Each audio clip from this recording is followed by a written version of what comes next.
I'm going to start recording. So thank you everyone for joining us today. Today is the first day of the California Conference, celebrating achievements and charting the future. And next slide. So during this presentation, I just have a few tips. So please keep yourself muted and silence your cell phones. Use I statements and speak from your point of view. Remember that life happens, but try to minimize distractions. Build upon and try not to repeat.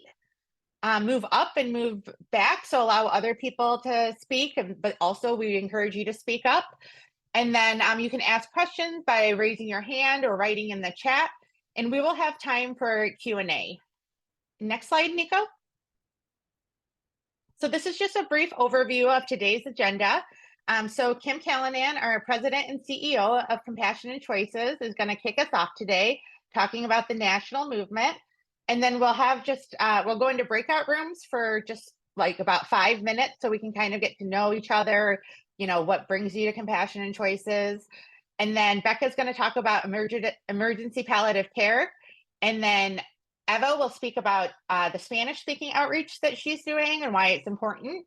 And then we'll take some fun and play Death Over Drafts and the Death Deck.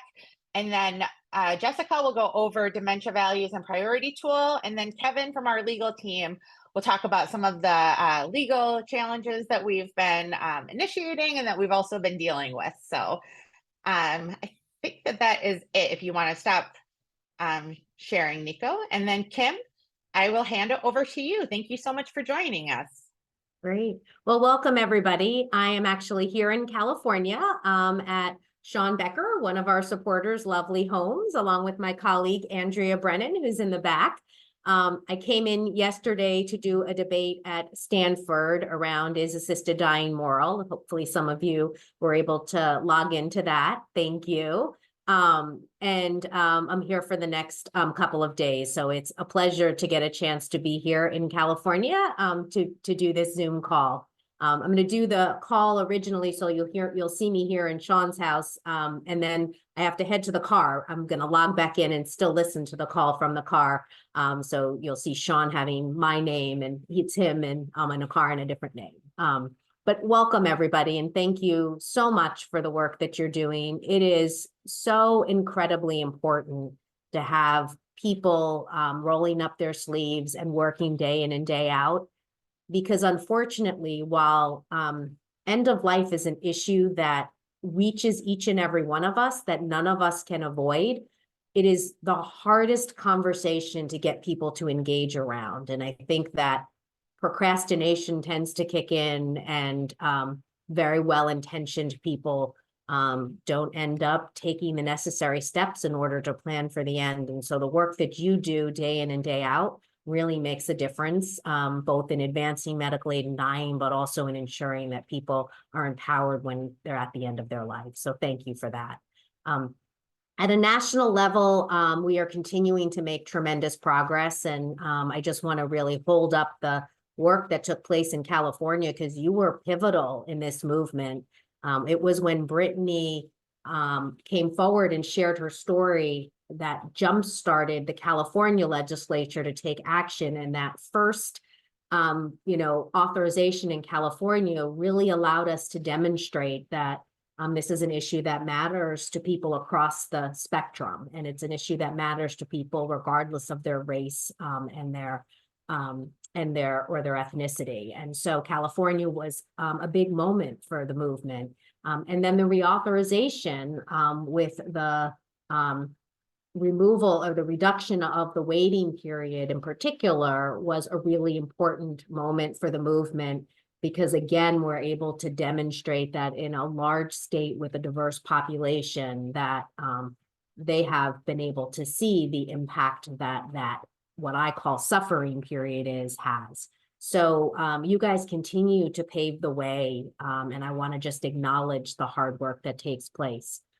Across the country, I wish that all states and all lawmakers and all legislatures were as thoughtful as California, but unfortunately, there really are two worlds out there, and I think about it as the haves and the have-nots. And the haves are those that have authorized medical aid in dying, and are realizing both the immediate benefit of this legislation, but also the improvements that come to end-of-life care as a whole after medical aid in dying is authorized. Because what ends up happening is you see improvements to hospice care and to palliative care and more honest conversations and just a community of people come together, because when you put patients at the center of their care, it really has a different meaning to it. So there are those that are having real conversations about what is possible, like what's taking place in California and improvements to your bill, although still, temporary.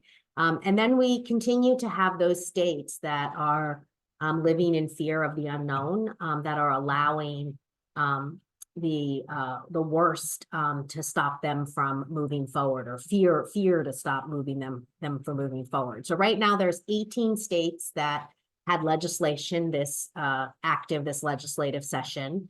And we've made really good progress in a number of those states. So Minnesota and moved farther than it ever had before. Virginia moved farther than it ever had before. Those were states that really are kind of moving the needle and moving the conversation forward. There are still some states out there around authorization that are possibilities, such as New York and Massachusetts. And so we continue to try to move forward around the authorization of more states. And hopefully we'll see that take place. We actually have New Hampshire, which is a great story. And the story that came out of New Hampshire is a story of a demonstration that this is not a partisan issue.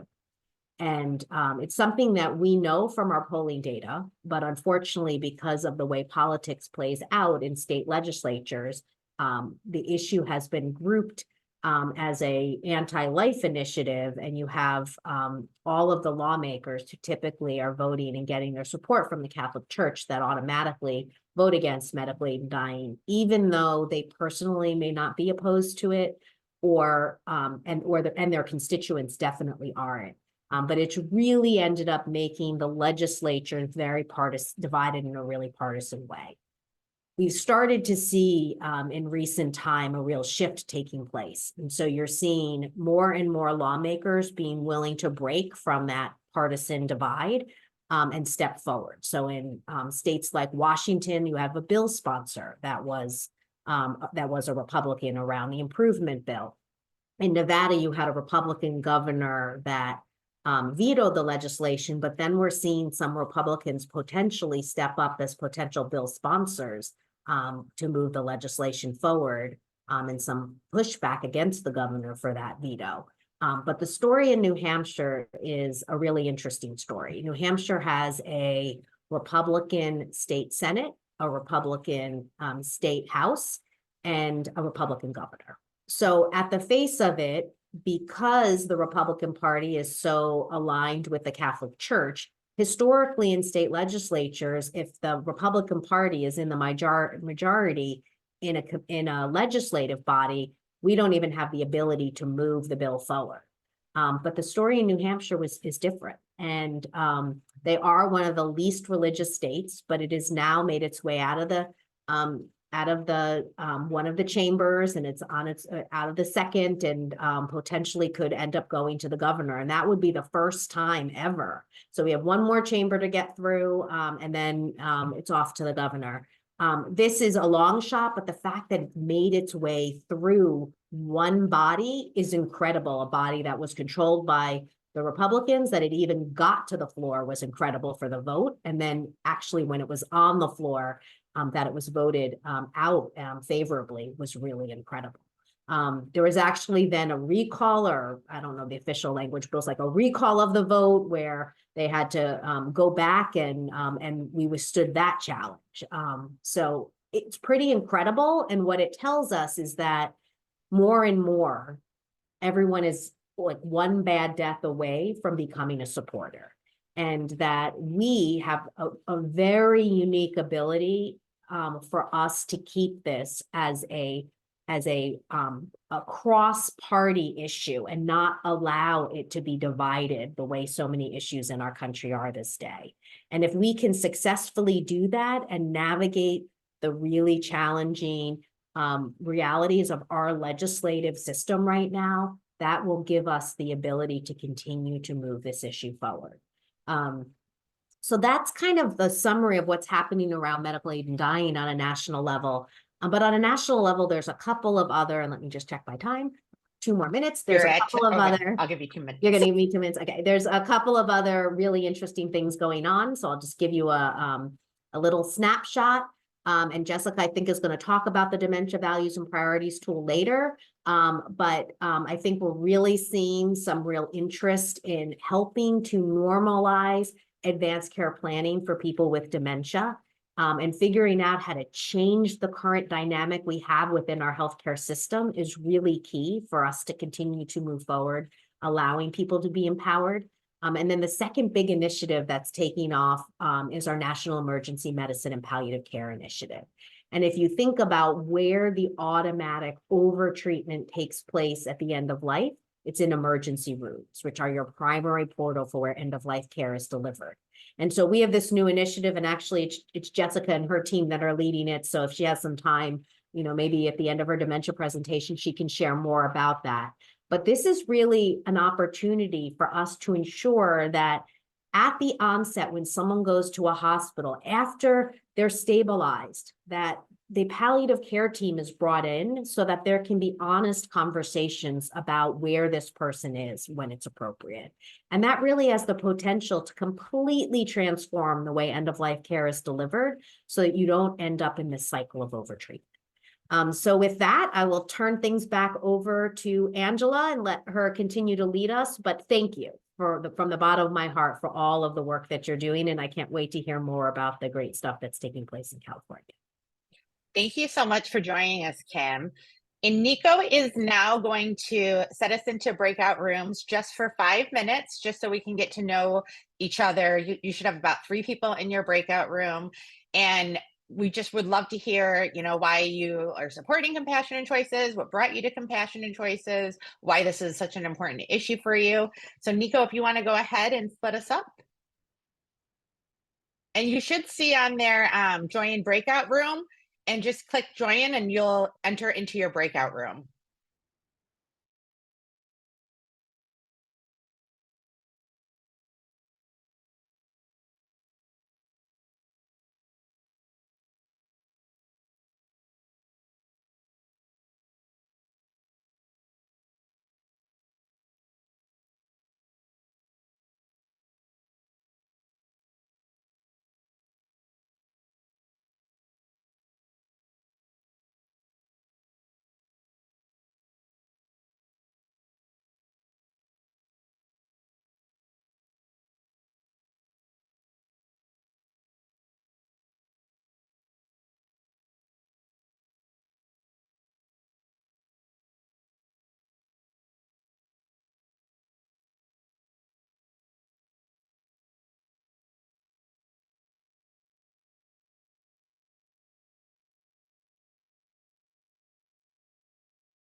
Okay, for other folks, were you able to see your invite to join the other rooms? Or unless it's okay if you weren't able to join, but if you'd like to participate here, we can do that as well.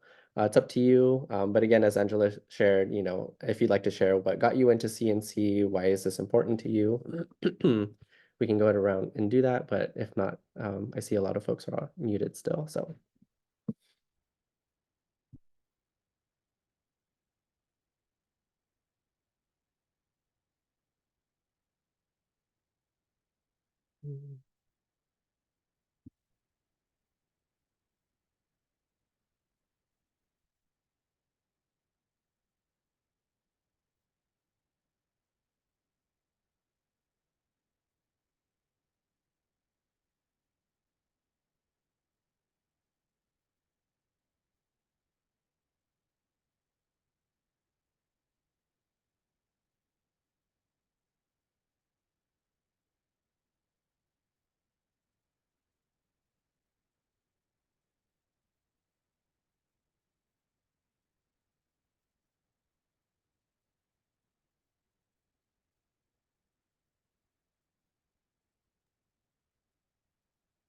Hello. Hello. How's it going? Good. Sorry, I was just saying goodbye to Kim and No Andrea. worries. Yeah, we have about a minute left. I believe it should be closing out. If anyone would like to share, you know, what got them into CNC, you know, why is this important to you? Feel free to go ahead and share. Again, we only have about, it looks like 45 seconds left, 45 seconds left. Yeah, well, I can say, well, you know, I was lucky to have Kim at my house. I'm just really passionate about end-of-life care. I've had several parents who have passed away and did not have the deaths that they wanted. So I'm really motivated to try to help other people, you know, enable the patients to have the deaths that works for them, whatever that looks like. Yeah. Thanks so much, Sean. I just wanted to say hi to everybody. It's Charmaine Manansala. It actually has my real first name here. I'm the Chief Advocacy Officer for Compassionate and Choices and Compassionate Choices Action Network, and was deeply involved in the authorization of the California campaign. I wanted to just say hello and say thank you to all of you for continuing your participation in our work. Thank you so much for sharing, Charmaine. So it looks like we're wrapping up and everyone should be joining us back from the breakout rooms, and we'll go ahead and continue in just a moment. I knew the person in my breakout room. I met her last year at a conference. Nice. Yeah.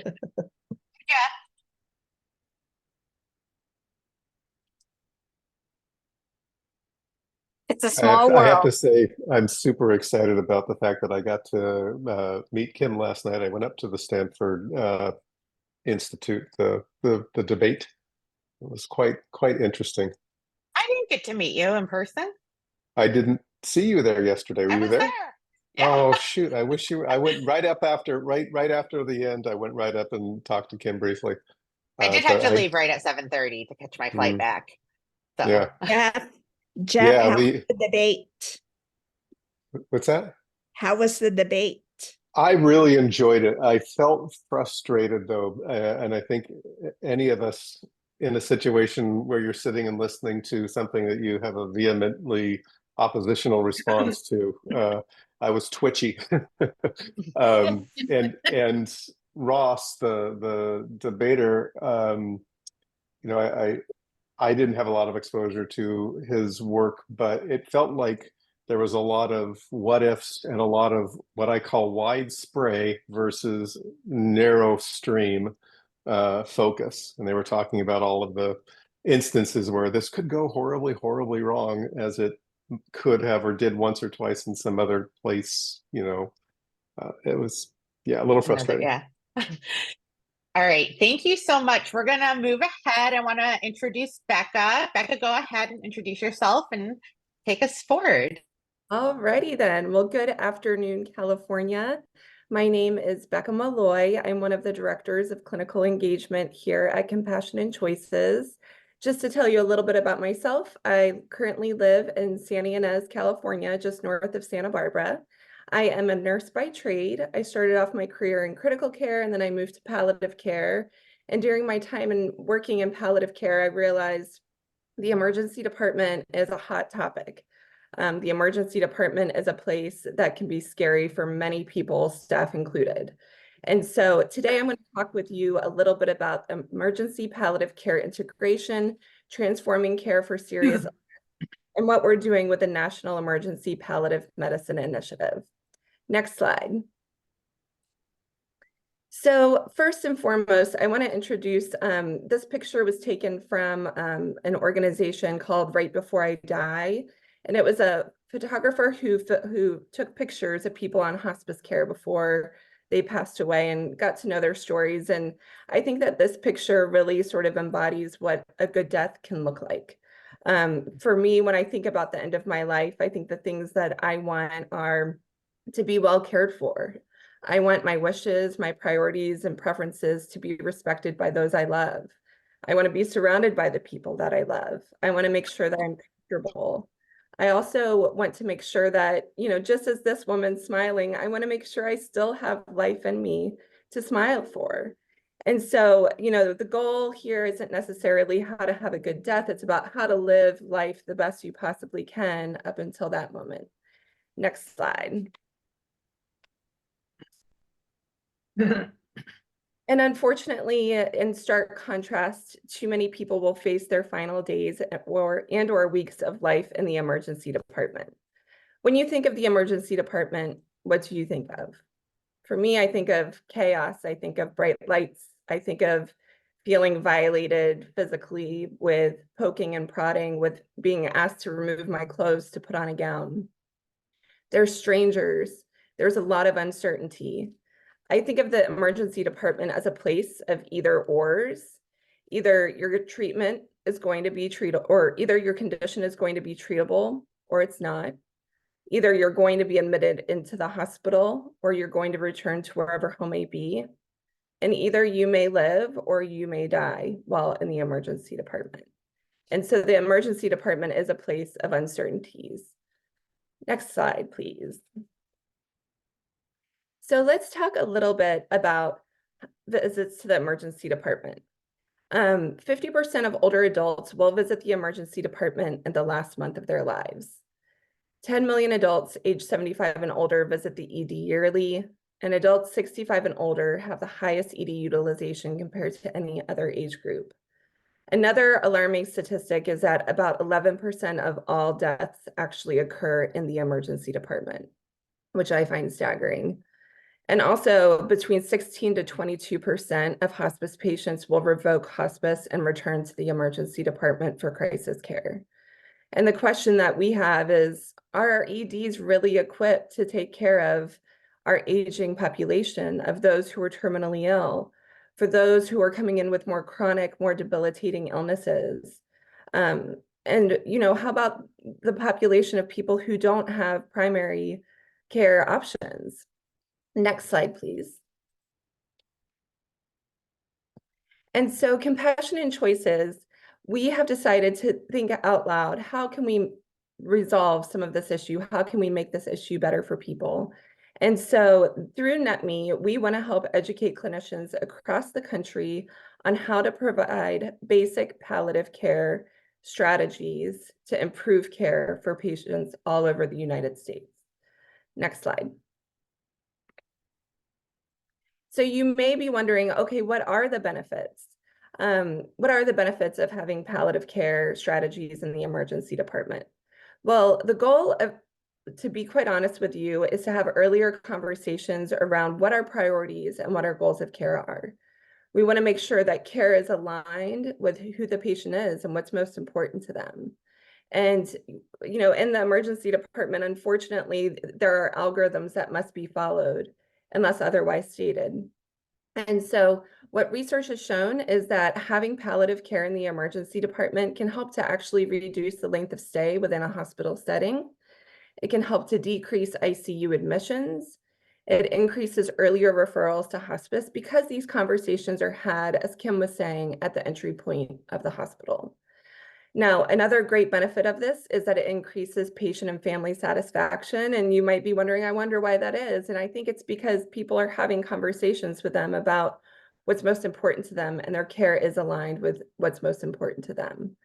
There is also a recent research article that came out and said that having palliative care in the emergency department also increases staff satisfaction. And I think that's reflective of providing the right care for the right patient at the right time, instead of just following an algorithm. And then lastly, and this is not the most important thing, but a lot of hospitals, their ears really perk up when they hear this, which is it helps to promote cost savings within the healthcare setting.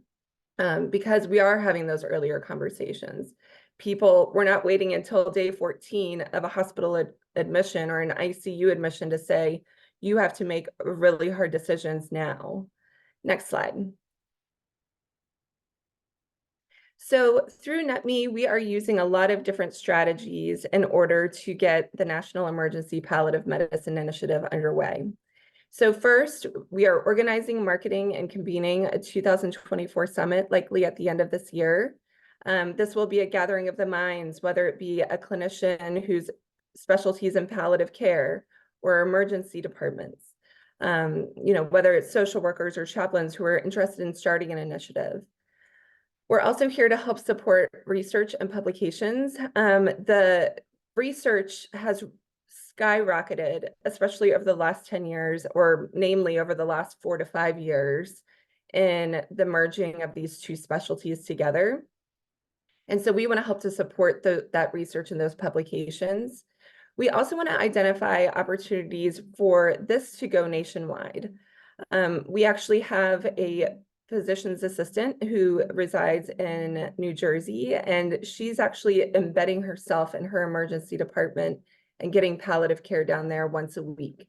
And so with that, we've seen some great success. Her numbers have gone up. She's been able to refer people earlier to hospice and help avoid sort of that rigmarole of what can happen when somebody comes to the emergency department. We're also promoting ongoing collaborations with various organizations and other leaders in the. We have a NetMe Leadership Council that has started, as well as a NetMe Community Forum, where people from all the different specialties can come together and say, this is what I'm struggling with. This is how we can resolve those issues. How can we support you? How can we uplift your work? And then we're continuing to send proposals for conferences and symposiums. I will be presenting with Jessica Empeño, amongst many other of our other team members, for the End of Life Symposium, where we'll be doing a role play that shows what it looks like to have progressive dementia. And one of the chapters in that role play is what care looks like in the emergency department. I'll also be presenting at ENA, or the Emergency Nurses Association, in September to discuss what the work that we're doing with NetMe. And then we're also developing evidence-based tools and resources that are easier to access on the NetMe website. And so that's something to, look for in the coming, months, that we're really going to revitalize that website. So thank you. Thank you so much, Becca. If you have questions, feel free to put it in the chat. I have one question, but somebody just asked, what does NetMe stand for? Can you repeat that? Sure. So NetMe stands for the National Emergency Palliative Medicine Initiative. Thank you. And you can put your question in the chat, or you can private message me if you prefer. I do have one question, Becca. So somebody asked if this initiative is taking place in the VA healthcare system, or if it can take place. It certainly can. And, what we're trying to do is we're trying to, really give people the tools, the resources they need to start an initiative. We know that not all hospitals have palliative care. So how do we give, say, bedside nurses in the emergency department those basic skills to do basic primary palliative care? So yes, getting into the VA system would be absolutely amazing. So if you have any connections, especially to any people in the ED, let me know. I'd love to be able to assist them in starting an initiative like this in their VA. Thank you so much. And I don't see any other questions. If you think of any, you can always email us. And this conference, just a reminder, is just an overview of a lot of the initiatives that we're working on and the stuff that we're doing. And so I'm going to send out like a survey afterwards, and you'll be able to check what you want to get more of like a deep dive into to find out more information. So Nico, if you can go ahead and turn it over to Eva.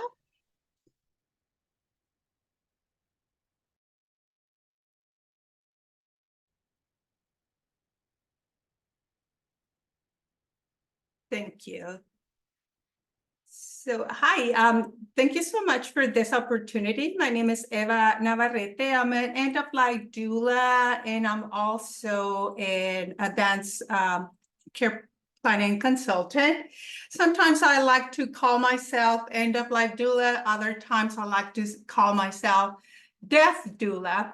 I use this name constantly interchangeable because of my community, and we'll talk more about that. I'm also a Compassion and Choices volunteer since 2019. I started, and I specifically work with the Hispanic Latino community.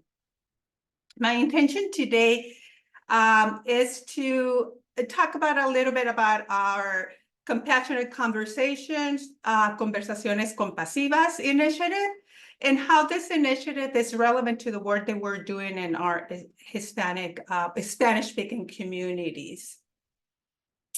I also have some of my goals today is to possibly identify ways that we can support each other or support individuals during the serious terminal illnesses, and the hopes that with this knowledge and awareness, you serve either as a resource or make referrals to end-of-life doulas who can be in contact with individuals and families that might need the benefit of this extra layer of support.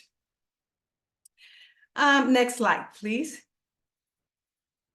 So through my professional career, I have had the blessing to managing various community programs, focused mostly to improve the quality of life and health outcomes of the individuals with chronic conditions, mostly through education, support, and case management. Most recently, I was involved in a pilot program that studied depression in older adults. And part of this program was to assess patients 65 and older for depression, anxiety, and social determinants of health. And so every senior that had a positive answer or were in risk, they were referred or transferred to me for high-risk assessments. During this time, I noticed that a lot of these patients had, many needs, including housing, financial issues, food insecurity, and so between 2018 and 2021, something in that time happened, which obviously COVID-19 happened during that time. And luckily, because we had this program in place, we were able to create another program or subcommittee where we train promotoras or community health workers and volunteers to outreach isolated seniors in need of emergency items.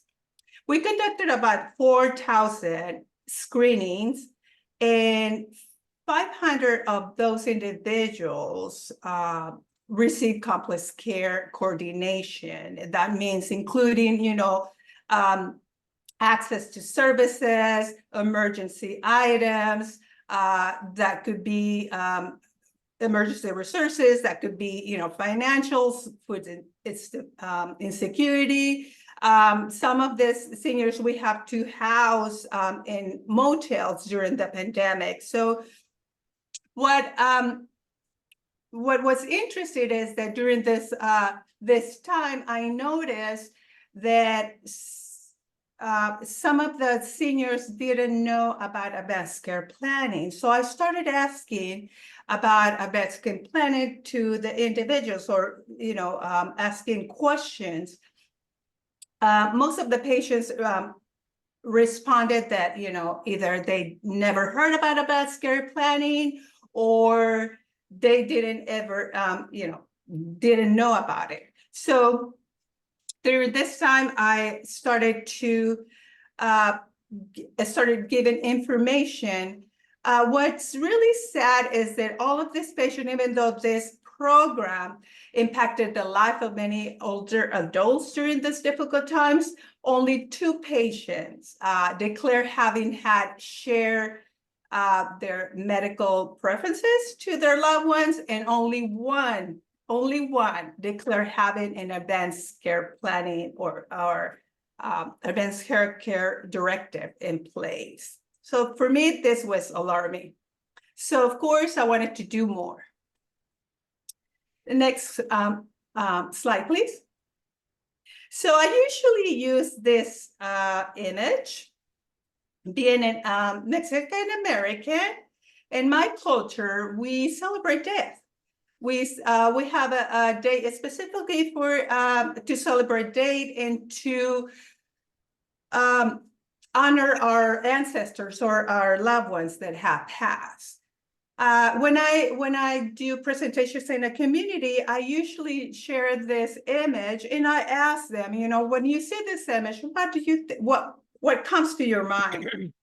Some of the answers will be, death, tradition, Dia de Muertos. We start talking about death without being so aggressive, because in my community, you need the word death is really still a stigma. We think that many people think that, if you start talking about death, death might find you sooner.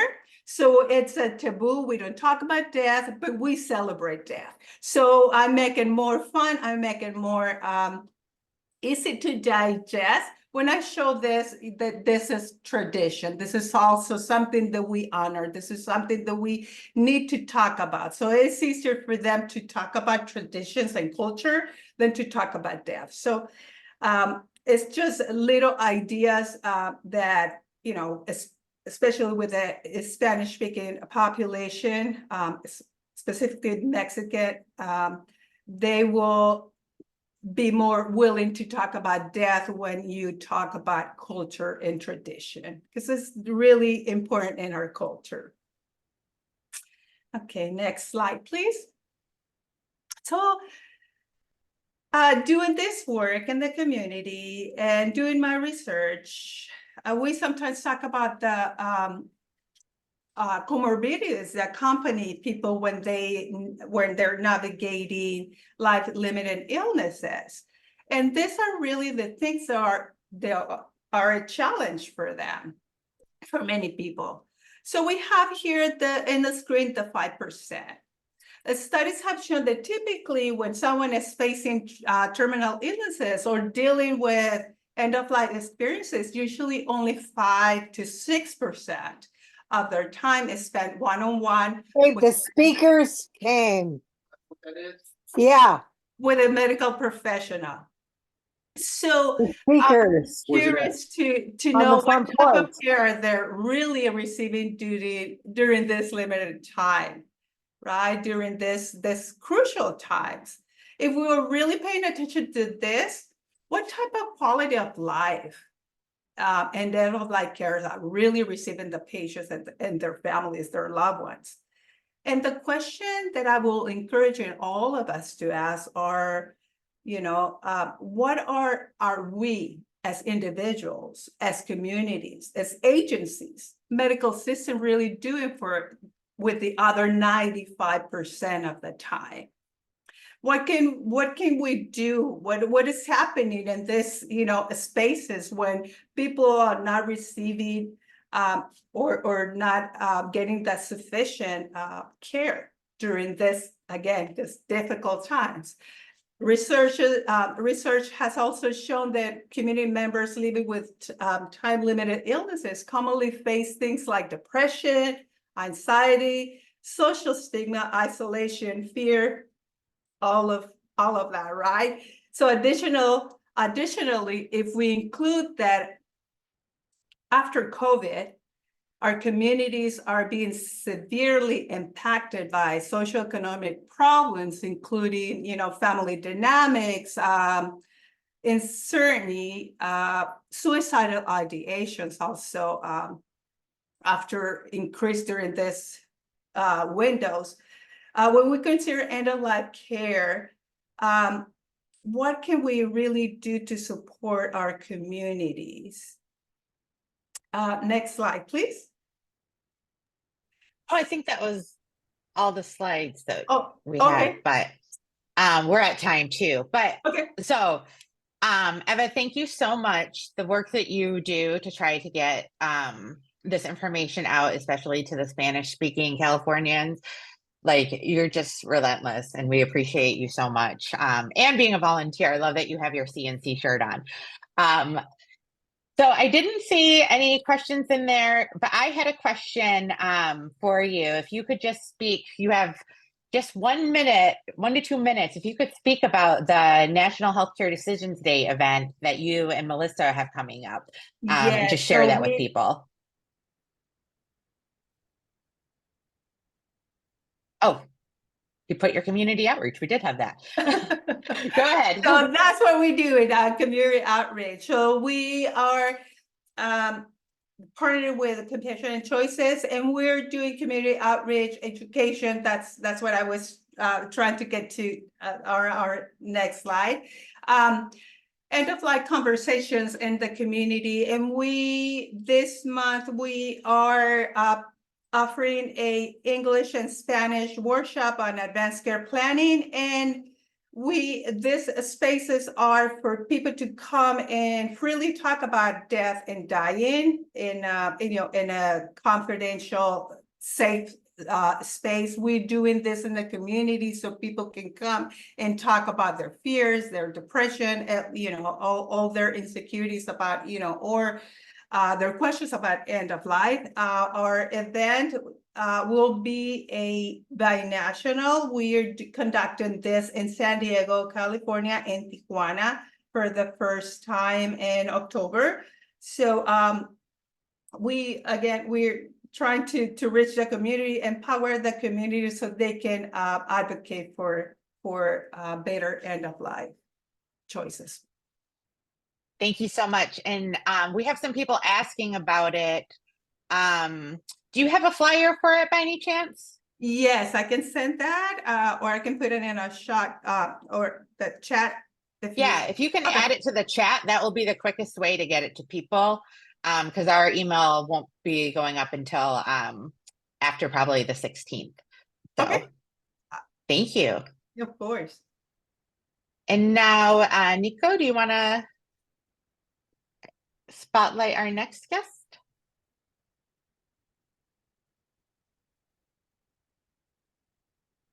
Hi, Stephanie. Hi. You can do the slide deck as well. That would be great.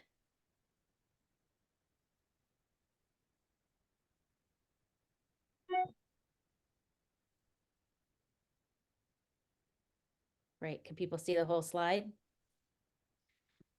Well, welcome everybody. It's super exciting to be part of this amazing lineup here today of important conversations that need to be had and what's going on in the community. So grateful to be part of today. What we're going to go over, Lisa and I, right now is give a little background on death over drafts and the death deck. And then we're going to really have an opportunity with some of our colleagues here to actually play the death deck together. And you, of course, can participate in the chat as well. Next slide, please. So I'm Stephanie Elkins. I am, like Eva, I'm a family caregiver consultant and end-of-life doula, and I'm passionate about advocating, educating, and having one-on-one conversations with individuals and families about advanced care planning, caregiving, and end-of-life options. So I love doing that one-on-one, but I also love doing it in community. And I like to hold space with and for those that are curious, and also work or volunteer in the end of life space, kind of like a lot of you are here as well. I also love breweries. I also love craft beer, and I love the atmosphere of breweries because it's these casual, intimate environments where people can gather. You can gather on your own, you can bring your pets, you can bring your families, you can bring your colleagues, and you can talk to your neighbors. At least that's what I do. I'm a pretty social person, so I try to gather and talk to others around. So what Death Over Drafts really is a combination, a pairing of my two passions of holding space on end of life conversations and craft beer at breweries. Now I say at Death Over Drafts, it's your beverage of choice, not just beers. There's a lot of other options at breweries as well for others, but it's just having this kind of really comfortable space to be able to create communities to spark conversations. Like we're all looking for different ways to do that. And there's different events in the community, but this kind of spoke to me. Next slide, please. And I'm not alone in wanting to offer these experiences. So last year I live in Greater Los Angeles and I've been crafting these Death Over Draft experiences, but now there's crafters, AKA hosts across the country offering this because I'm not alone in holding space and like the brewery, that casual, accessible information where you could invite your neighbor, or you can, if you work in the end of life or volunteer in the space, you can bring your partner with you to have some of these conversations. So what you will experience when you go to a Death Over Drafts is it's usually a 2-hour window of time. You're welcomed in by a crafter, AKA host. You're going to be making yourself a name tag. I'm a name tag person.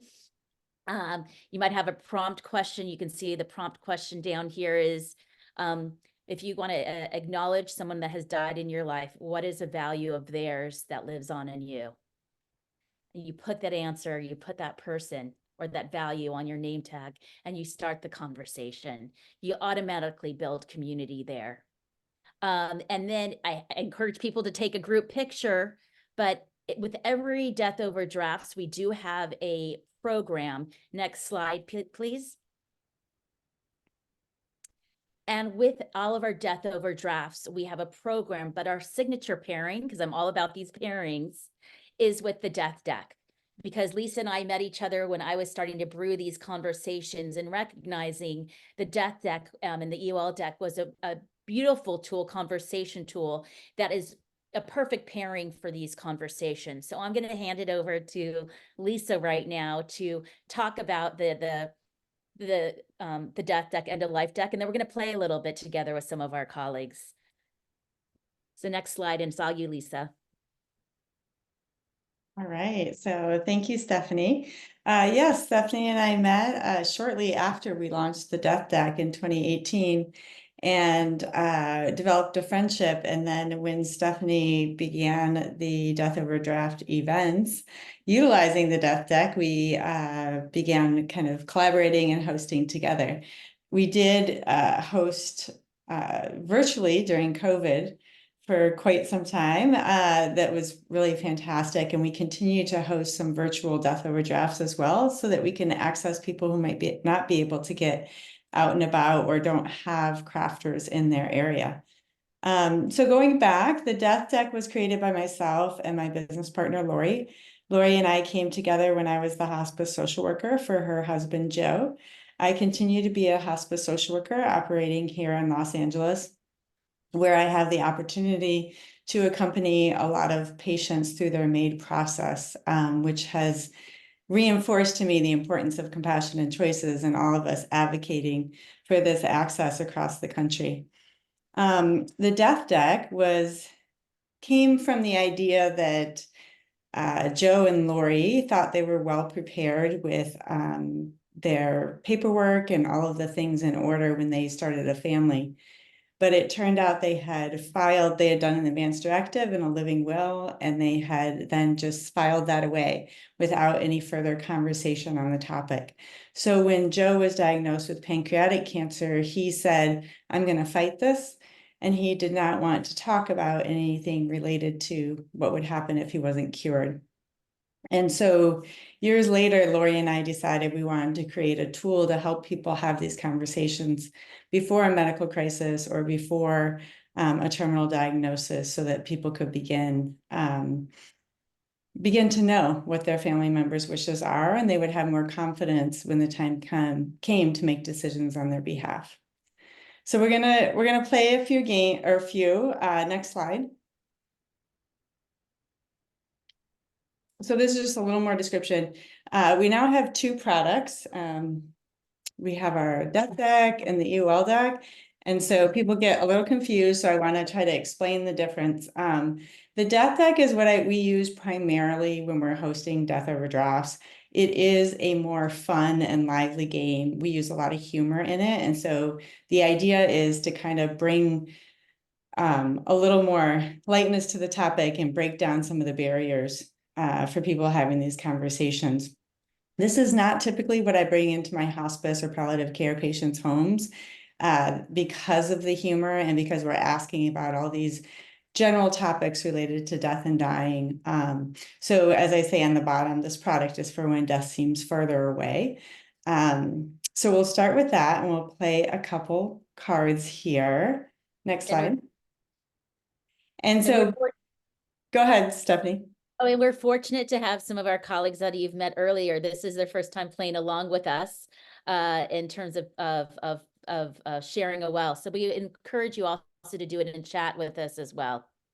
Yes, we'd love for you to join us in the chat. So Becca's going to go first. Becca, would you consider sending your cremated remains into space?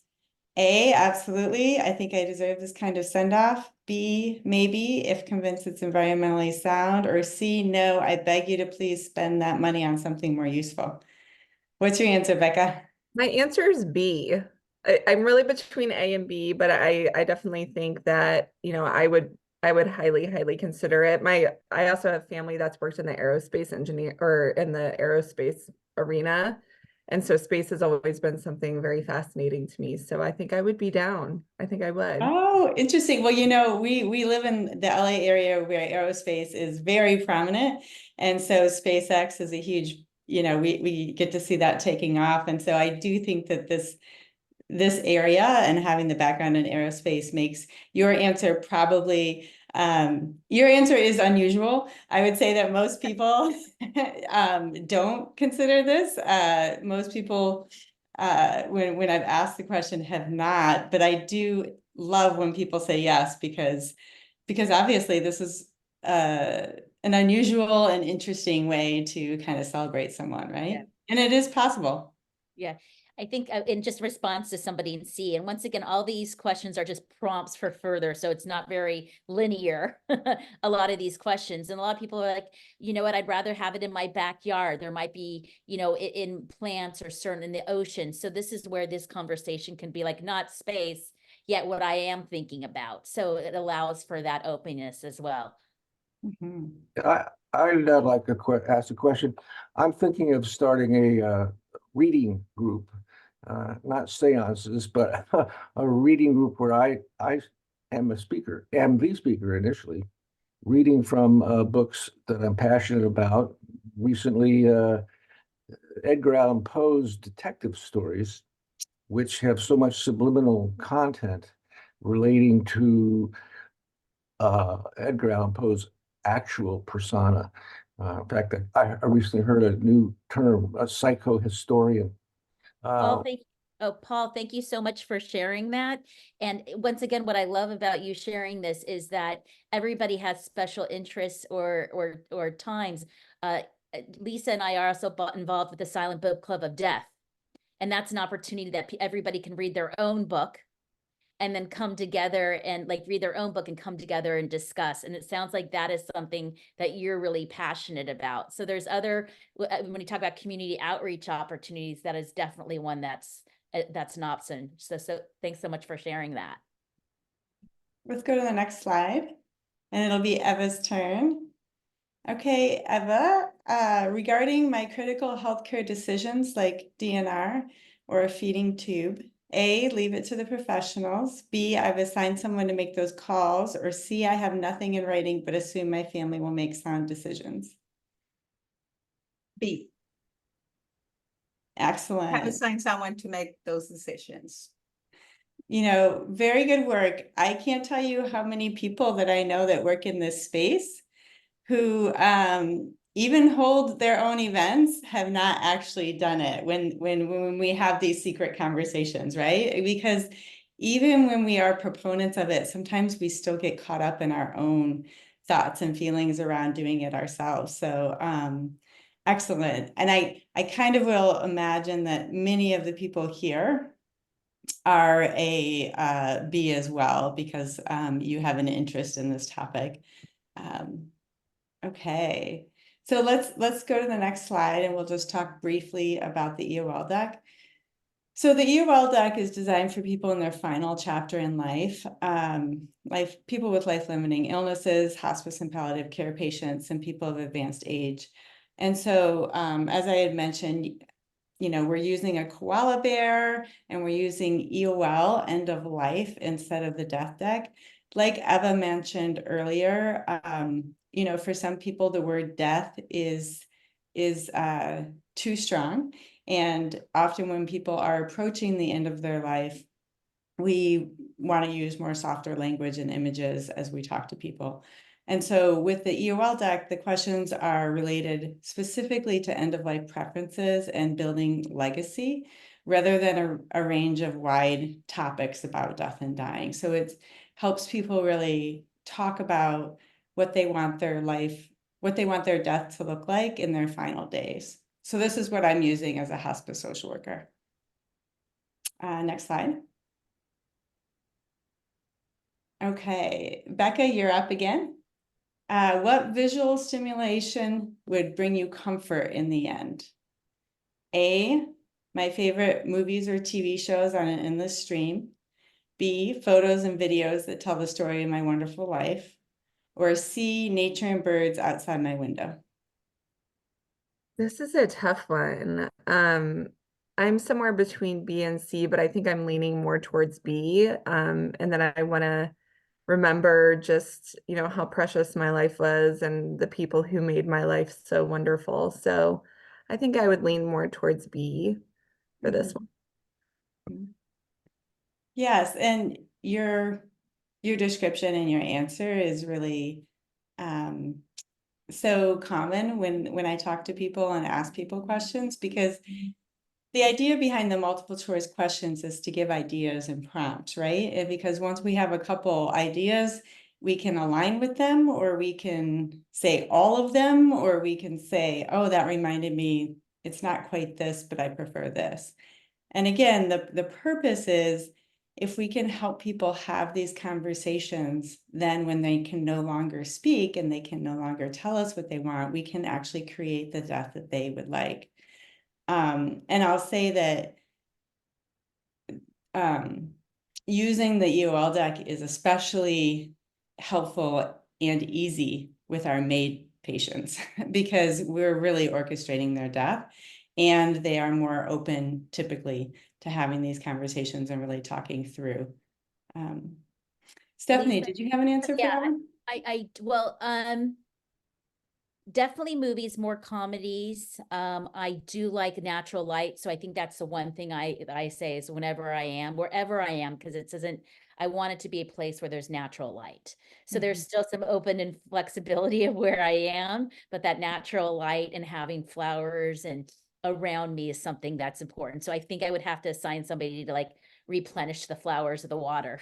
So that might be something to think, that could be a duty for somebody. But I also wanted to state, working with individuals with this, that this question is so important for visual and hearing, is because there's certain people that want quiet or want, you know, that space for that. So not so much the visual, but I remember working with somebody who was a very lively individual and liked a lot of music and wanted a lot around, but at the end wanted quiet and not so much stimulation, because she was ready. She was processing her kind of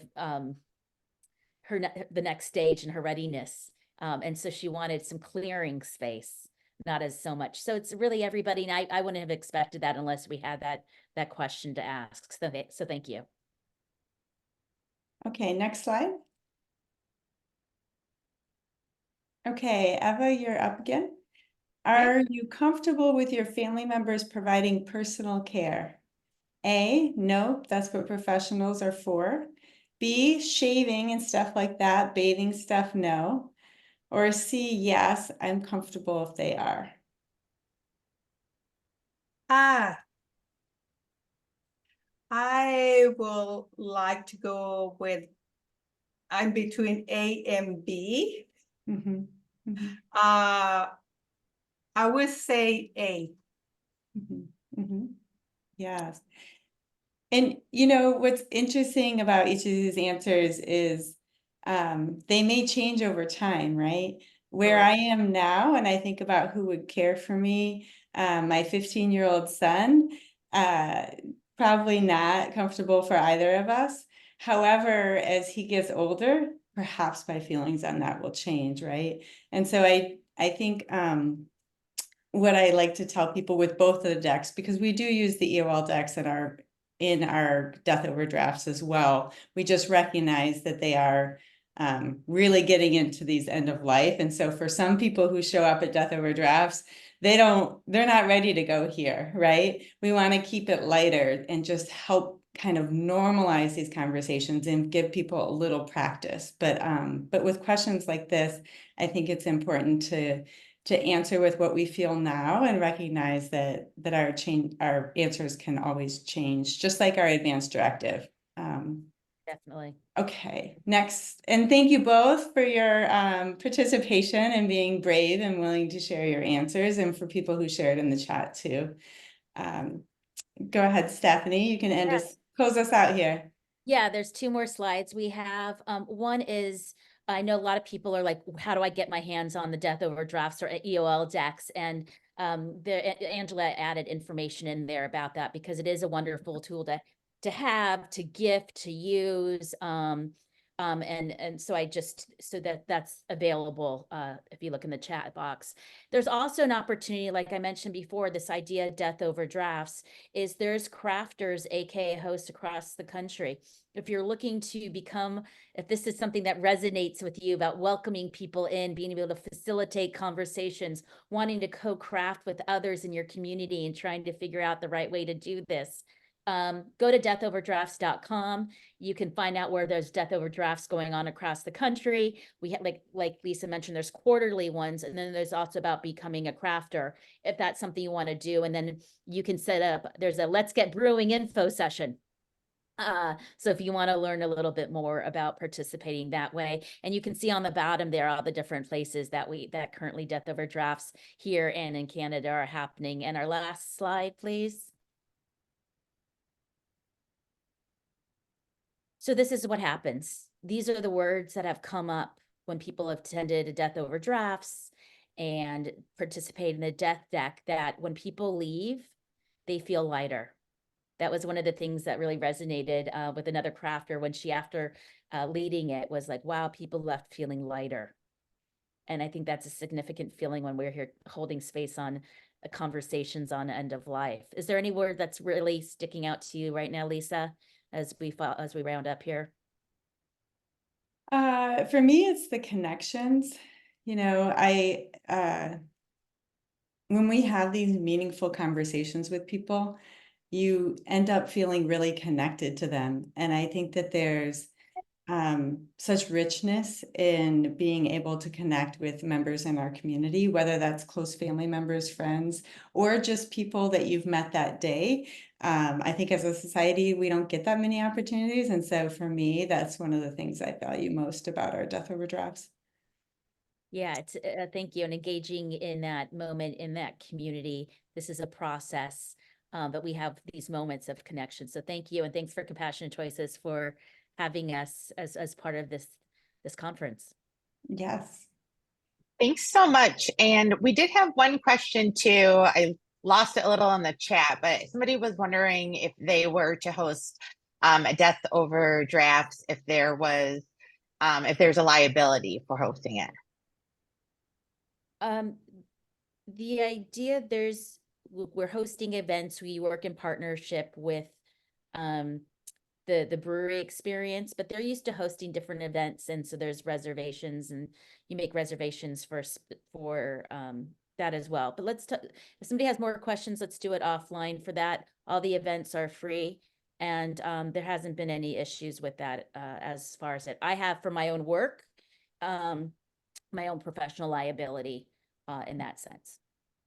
Okay, and just a reminder, I'm going to send out an email after both conferences are done, so you can get more information with resources and contact information if you want to contact speakers, and then also a survey if you want to hear more about any of these in detail.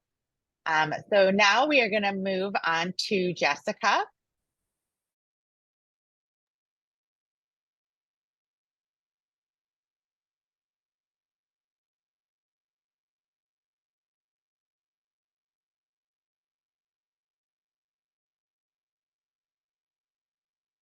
I am losing everyone. Oh,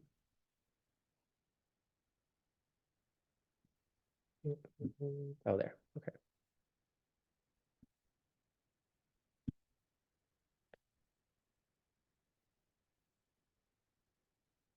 Hello, everyone. Such a pleasure to be here with you today. My name is Jessica Empeño, and I am a native San Diegan, and I have worked as a medical social worker in a variety of different settings in my community for nearly 25 years. And I am so glad to be here with you today to talk about something so important, something that everyone should be aware of, and yet few people are. And that is thinking about life with dementia. Nico, if you could back up a few slides, please. Thank you. All right, next slide.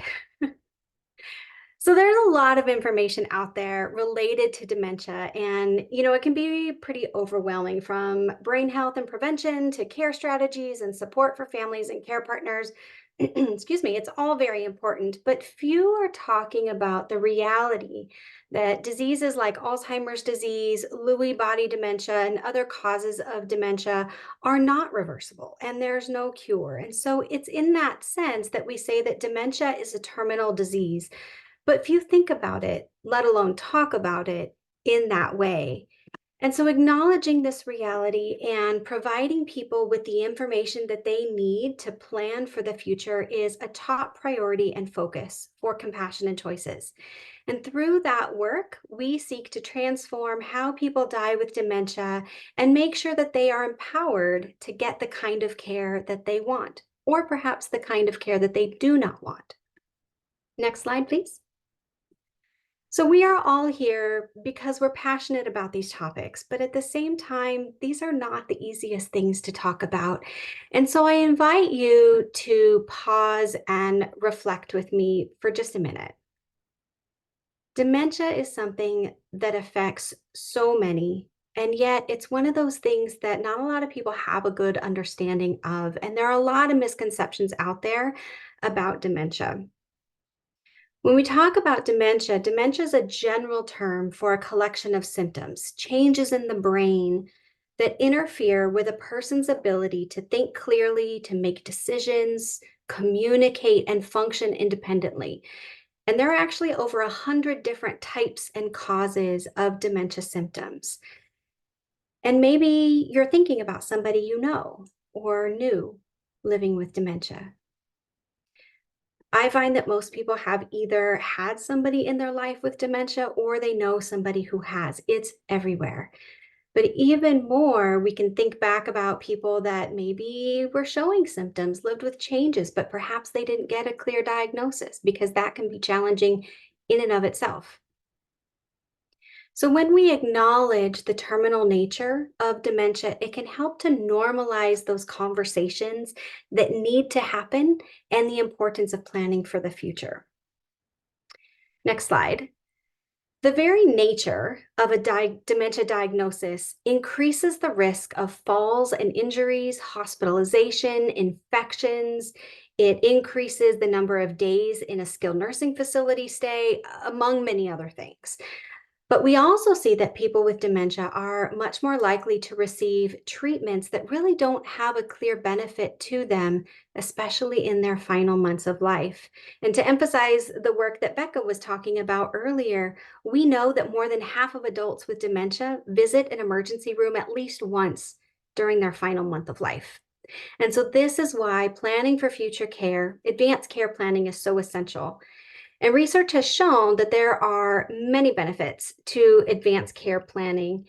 And we could have a whole conference just on that. And what we hope is that as people are thinking about their wishes for the future and hopefully completing the essential legal documents that are part of that process, we also encourage people to think about what they would want if a diagnosis of dementia should be in their future. So a dementia directive is an addendum to an advanced directive that specifically speaks to those considerations for future care if you're living with dementia. It is a great way to communicate what you would want if you were faced with the scenarios that dementia can present. And so the dementia directive that is offered by Compassion and Choices, our tool, is called the Dementia Values and Priorities Tool. It was one of the first like it to be created, and it's really quite unique. It has evolved through the years based on feedback from the community, people like yourself and clinical experts. So even if you've looked at our tool even just a year ago, it has changed quite a bit.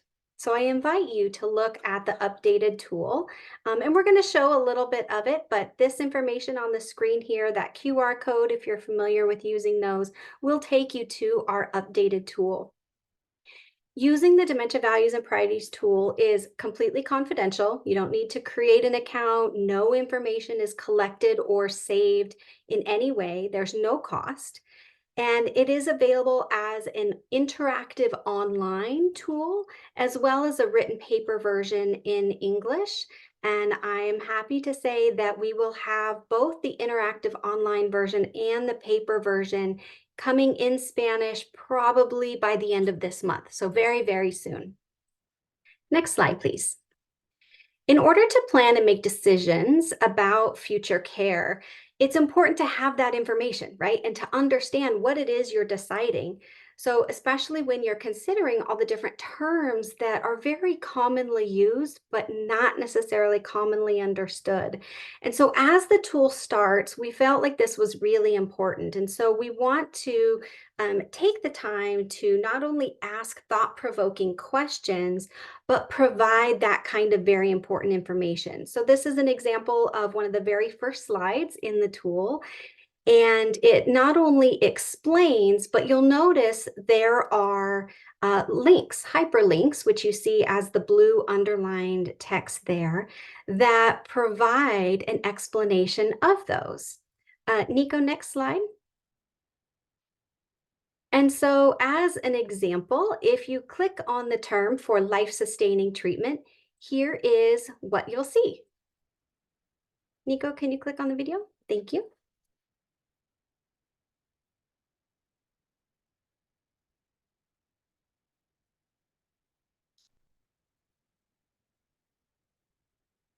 And I apologize, it looks like we don't have audio for the video.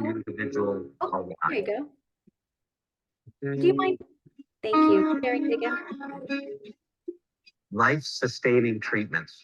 These are treatments that are provided with the intent of keeping an individual alive.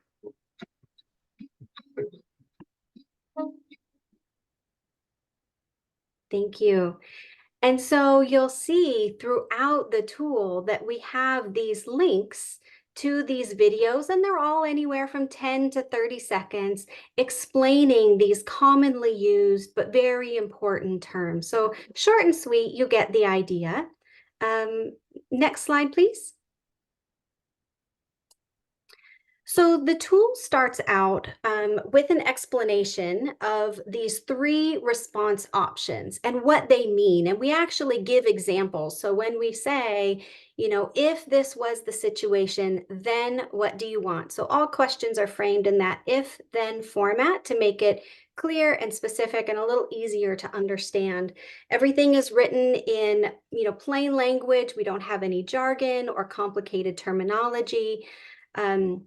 And like I said earlier in the tool, these 3 options are described with examples full of links to videos so that you understand what your choice is. But you can see this is an example of the very first question that we ask as part of the tool. And it says, if my physician or healthcare provider has determined my dementia has progressed to advanced or late stage, then I want to either live as long as possible, treat me but not aggressively, or allow a natural death. And what you'll notice is if you have completed a post, these 3 response options align with the sections that are part of our California post. So there is some synergy in the things that you're thinking about, the type and level of care that you're hopefully talking about with your healthcare team. Next. So a few more examples to share here of some of the questions within the tool. There's about 12 questions altogether. This one says, if I am no longer aware of my surroundings, so that means where I am, the date and year, who is with me, then I want to. And these questions were really taken from real experience of people living with dementia that said, this is what matters most to me. This is my line in the sand, right? When I can't do this, or when this happens, then I want certain things to happen. So that's where a lot of this came from. Next. The next question says, if my physician or healthcare provider determines I have 6 months or less to live, then I am interested in hospice care, I am not interested in hospice, or I am unsure at this time. And so this last question, this is at the end of the series, is really intended to inspire people to think about hospice, to understand what hospice is, and figure out if that's something that is right for them, or to help give their surrogate decision maker some guidance as to what kinds of decisions are made for them. Next. At the end of all of those questions, there is space for you to be able to enter anything else. This is an open text field, so anything else that's important to you, things that you want people to know. So for example, do you have things that are important that were not included in the tool? Are you interested in clinical trials? Are there people that maybe you do not want to be a part of your care? Things, again, that are really important to you. So there is a space to be able to customize it. If there was something that the questions didn't address for you, you have that space to answer it here. And then next. And then after you go through all of those questions, you will have a document that looks like this, that lists the question with your response that you gave, that you can then save, download, print, send, and share with anybody and everybody that is important to have this information. So what we really emphasize is that you attach this to your existing advance directive, and you share this with your healthcare team, you share this with your surrogate decision maker. Make sure that you're having those conversations, right? Because if all you're doing is filling out forms and then filing them and putting them away, they're not going to do any good. So make sure you're sharing this information and having conversations about this. And so in closing, what we encourage you to do is to think about life with dementia as you are completing your advance directive. Remember that you should be updating your advance directive every so often, at least every 5 years or so, but anytime there's a significant change in health or in your family structure, really you can change things at any time. So This is a tool. I see a couple of questions. Yes, this is a tool that is meant for people to complete when they have the cognitive ability and the capacity for decision making. And so that's why we really advocate do this as early as possible. Do this well before you need it, right? Think of it like insurance. We plan for war in times of peace. So we want people to do this as early as possible, because if we are waiting until the diagnosis of dementia happens, then a person may or may not, but eventually will lose that capacity to be able to complete legal documents. So that is something that we absolutely advocate as part of this process. And I'm happy to answer any other questions that you may have about the tool or about the process. Thank you, Jessica. We have about 10 minutes left. I did just want to flag, if you want to go in, some people did ask you a couple questions, but I also took photos of the questions so I can send it out to like the larger group in the follow-up email. And I also just wanted to highlight that Jessica will be hosting a webinar on the dementia tool, and I put the link in there. Here it is again. On April 23rd, and she'll be going through the dementia tool in like great detail if anybody's interested in registering for that and signing up for that. So thank you, Jessica. You're welcome. And now we are going to move on to Kevin from our legal department. Hi, everyone. It's great to see all of you this afternoon. I'm Kevin Diaz. I'm the Chief Legal Advocacy Officer for Compassion and Choices, and I've been asked to talk a little bit about the legal challenges that we've been working on in California. So, you know, I think it's safe to say that California really has been ground zero when it comes to the legal challenges trying to push back on medical aid in dying for at least the last probably almost 10 years. And that started essentially with the passage of the law in California. In 2016, we had a case filed called Ann v. Hestrin to overturn the medical aid in dying law. And that battle lasted 5 years. We were deeply involved in that and were instrumental in helping push back. The law was even suspended for a short amount of time, but ultimately we won that, and we thought, okay, we can breathe a sigh of relief, at least for a short amount of time. I'm in retrospect, I'm not sure why I thought that, because almost right away there was a new challenge. And the new challenge was in federal court, and the opponents really took a tact where rather than assault or try to overturn medical aid in dying, they were going to try to chip away at access. And that case was called Christian Medical and Dental Association versus Bonta. It was backed by the Alliance Defending Freedom. That's a religious advocacy group with annual revenue of over $100 million a year. And you know, you'll see them both involved in our issue and then also in a lot of the reproductive rights cases that are going on around the country. And what they did is they really focused in on religious exemptions by physicians who oppose medical aid in dying. And they really look at it as a, how can they expand the idea of participation?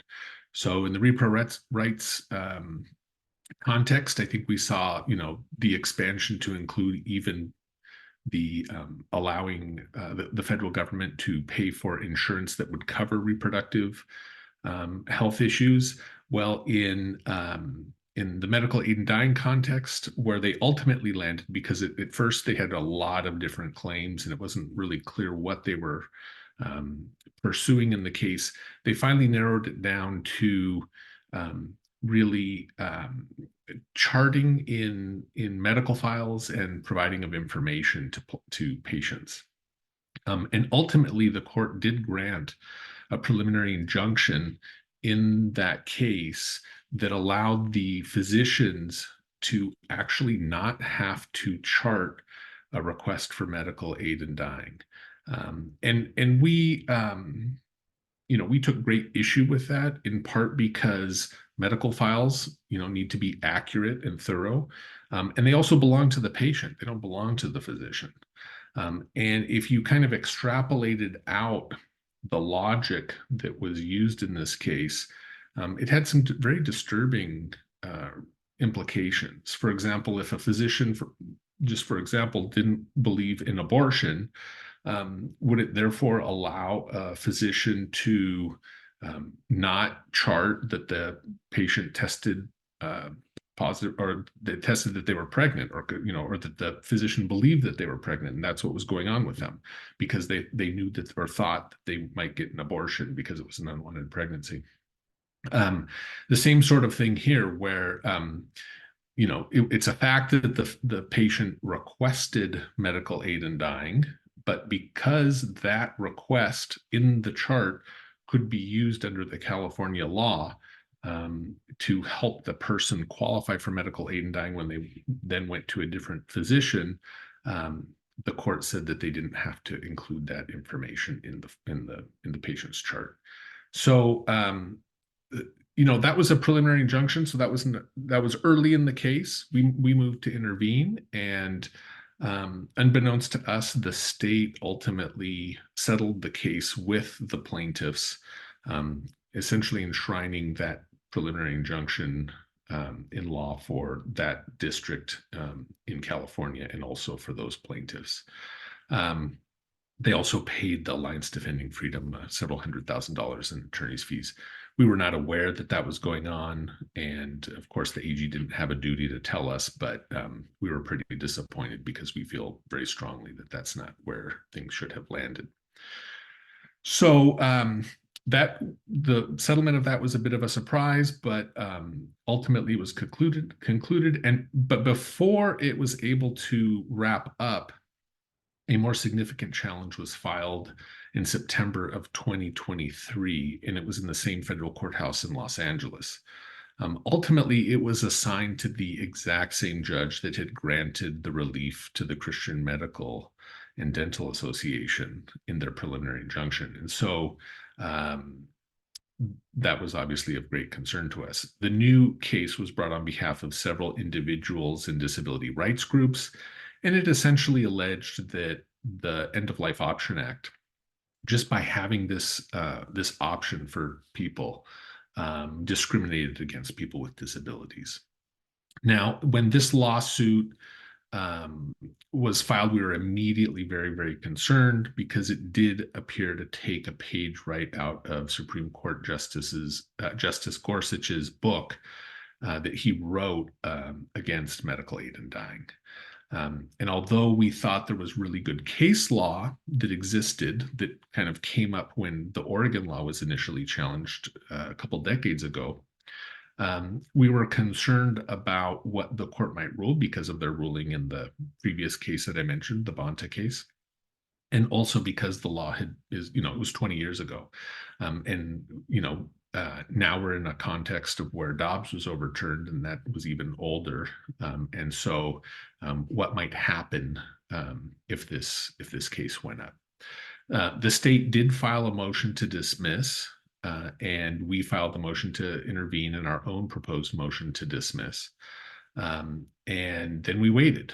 And we've been waiting quite some time, and we were really elated to learn just a couple of weeks ago that the court agreed that the case should be thrown out.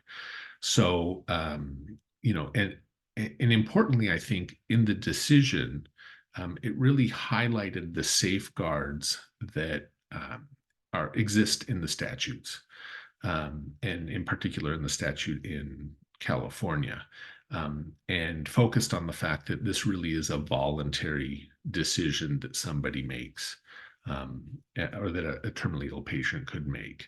And for that reason, the people really are not harmed that were complaining about it. They were just seeking to try to stop other people from exercising this option. So as thrilled as we are to get that news, they still can appeal. And this, in that sense, it's still in the very early stages of the litigation if they do decide to appeal. They have a few more weeks to make that decision because a judgment has to actually be entered.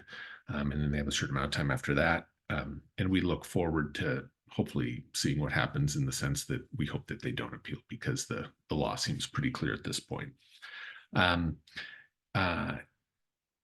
then in looking forward, I think what we're going to see is assuming that this isn't appealed, I think we're going to continue to see challenges to the law to try to limit access in one way or another, particularly as we're thinking about religious exemptions and people trying to impose their beliefs on others.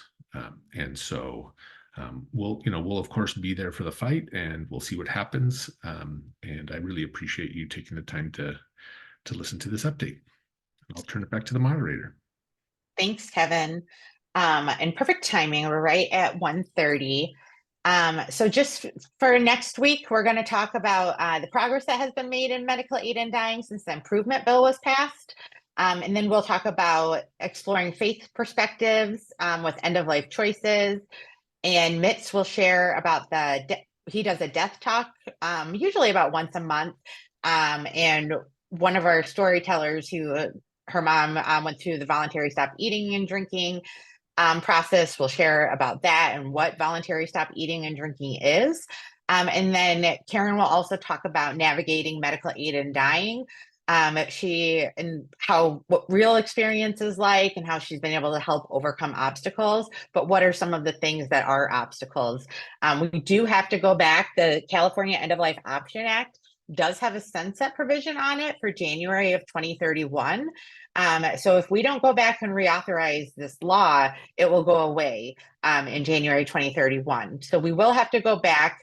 And what happened last time is groups of people got together and talked about what are some of the improvements that could also come up.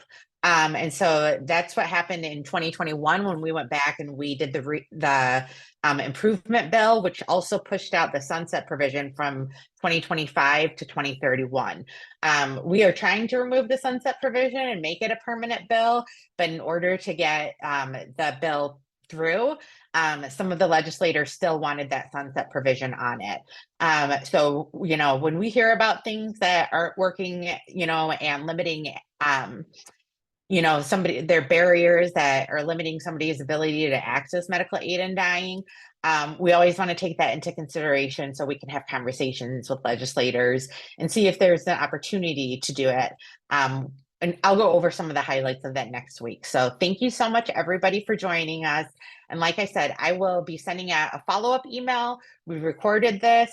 I've been jotting down your questions, but also feel free to reach out and email me if you have additional questions. Thank you.